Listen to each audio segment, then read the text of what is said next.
Hey, welcome to an episode of Chad's Beer Reviews. Continuing with the BJCP style guidelines, we are now on category 23, European Sour Ale. Everybody loves sours. I'm not a huge fan, but I like them. All right, so we're on style, specifically 23A Berliner Weisse. Overall impression, a very pale, refreshing, low-alcohol German wheat beer with a clean lactic sourness and a very high carbonation level. A light bread dough malt flavor supports the sourness, which shouldn't seem artificial, and a brettanomyces funk is restrained. And of course, I couldn't find an actual Berliner Weisse from Berlin or the entire country of Germany, so I had to go with the American version. This is Jacky O's Berliner Weisse. Check the comments, history, all that stuff. So in Germany, it is classified as a Shankbier, denoting a small beer of starting gravity range of 7 to 8 degrees Plato, often served with the addition of a shot of sugary syrups mit Schuss, flavored with raspberry, Himbeer, woodruff. I'm not going to do the voices. Or caraway schnapps to counter the substantial sourness that's been described by some as the most purely refreshing beer in the world. Characteristic ingredients: wheat malt content is typically 50% of the grist. And then they mention, lacto, and then at the bottom there it says Brettanomyces is essential to get the correct flavor profile, but this character is never strong. Style comparison: compared to a lambic, it's really not as acidic and has a clean lactic sourness with a restrained to below sensory threshold funk, also lower in alcohol content. It kind of annoys me that BJCP, they keep using the word funk all the time. Vital stats, 3 to 8 IBUs, 2 to 3 SRM, 2.8 to 3.8 ABV.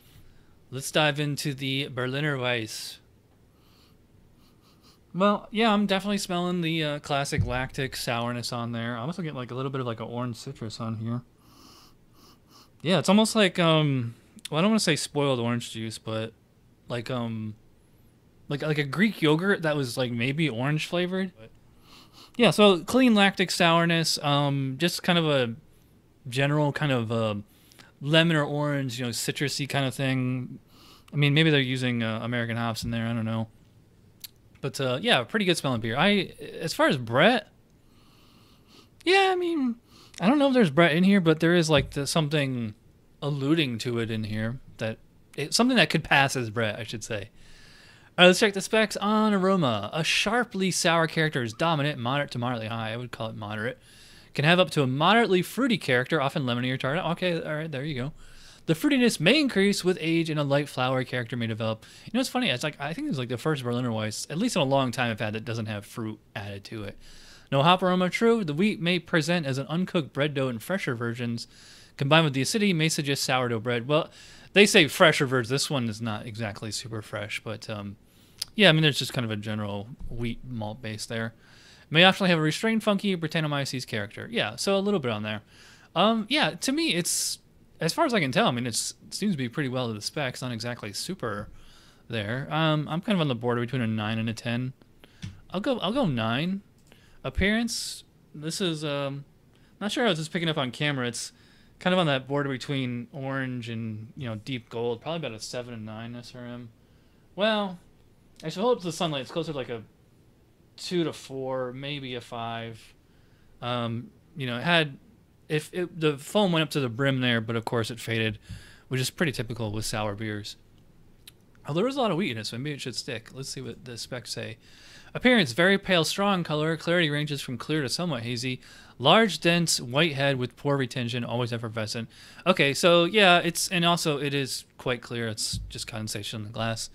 They say very pale, strong color. This is a little bit darker than what the specs say. What they say? 2 to 3 SRM. Yeah, this is, well, maybe. But all right, I don't see any reason not to give it the full 3 out of 3. It's just a little bit darker than most, but it's not way off. All right, so let's see how this thing tastes. Cheers, or Prost, as they say in Germany. Wow, that is super, super sour. Definitely one of the most sour beers I can recall having, but at the same time it was also very, very refreshing and quite delicious. And I'm getting same thing I said in the nose, kind of orange, lemon, citrus in there. Yeah, I'm getting it in here. It's pretty tasty. So just that really strong, clean lactic acidity up front, and it just kind of like pulls your whole face in. Really, really strong acidity, but it's, like I said, it's clean. It's not like vinegar or nail polish remover or anything like that. Nothing like that. It's actually really, it kind of tastes like candy, like, Sour Patch Kids candy, something like that. it pretty much dominates the whole thing, at least for the first half. Then once it kind of crests and it starts to go down, I'm getting like, you know, lemon peel, orange peel, a little bit of like a wheaty bread in there. Maybe just kind of like a little bit of a sweetness. And then again, just finishes completely clean. Really interesting beer. Yeah, so I mean, it's kind of a simple palate because it's just like, just all sour, and then, you know, a little bit of your kind of citrusy, fruity flavors in there. Maybe a little bit of green apple or green pear. It's, you know, pretty nice. Certainly no hop flavor. And as far as the malt base, I mean, it's just kind of a little bit of like a weedy kind of thing. Tastes pretty good. I like the fruity character a lot. I am not getting any noticeable bread on there. It might be, there's a lot going on there. It might be hard to pick it out. Let's see what the styles say for flavor. Clean lactic sourness dominates and can be quite strong. I would totally agree with that. Some complementary doughy, bready, or grainy wheat flavor is generally noticeable. Okay, they say some, not like a tremendous amount. So yeah, I agree with that. Hop bitterness is undetectable. True. Sourness provides a balance rather than the hops. True. Never vinegary. True. A restrained citrusy lemon or tart apple fruitiness may be detected. True. A very dry finish. True. Balance dominated by sourness, but some malt flavor should be present. No hop flavor, may optionally have a restrained, funky brettanomyces character. All right, so this thing is banging on all cylinders. I'm just based on what it's saying for the specs and what I'm getting, I'm very tempted to just go the full 20 out of 20 on flavor. I don't think it's quite there though. I think it's the malt and the wheat is like a little bit you know, subtle, and like there's no like bread that's standing out to me. Just kind of having that bonus flavor would be nice. But I'm gonna be very generous on this one. I'm gonna go 18 out of 20. Mouthfeel, I'd probably describe it about medium light body. You know, high carbonation. It's not quite as like champagne-y. It would be nice to drink this out of a champagne flute. Very, very refreshing. It like the lactic. There's like a tart aftertaste, but very, very brief tart aftertaste, and it finishes away, you know, pretty clean. Just kind of like this residual, almost like a sour kind of like a lemon juice kind of thing on my tongue, but it's you know, pretty tolerable. This is 5%, no, 5.2 ABV. I'm surprised it's that strong. To me, it drinks more like a 4.5, something like that. But I think they make it a little bit stronger just because it's bottle conditioned, you know, and so that it can sit in the bottle for a little while. Otherwise, I mean, your 2.8 to 3.8 ones, those are most likely draft only versions that have a quick turnover. I'm just gonna top myself off here. All right, so let's see what the specs say for mouthfeel. Light body, very high carbonation, no sensation of alcohol, crisp, juicy acidity. Wow, they get right to the point there. So they say light body. I think this is more of a medium light and very high carbonation. I'd probably put it about high. No sensation of alcohol, true. Crisp, juicy acidity, absolutely true.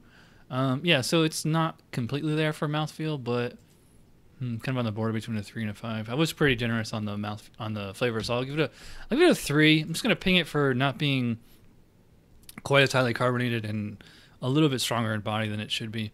Overall impression, I think this is at least an 8, maybe a 9. That's a total score of 41. All right, so So I'm gonna give it a 9. That's a total score of 42. It's kind of a low 9, but I agree. This is one of the best like regular 2-spec Berliner Weisse like sans fruit that you're gonna get. So yeah, 42 out of 50 for Jacky O's Berliner Weisse. All right, so I am going very long. Thanks for watching. I'll see you guys next time. Cheers.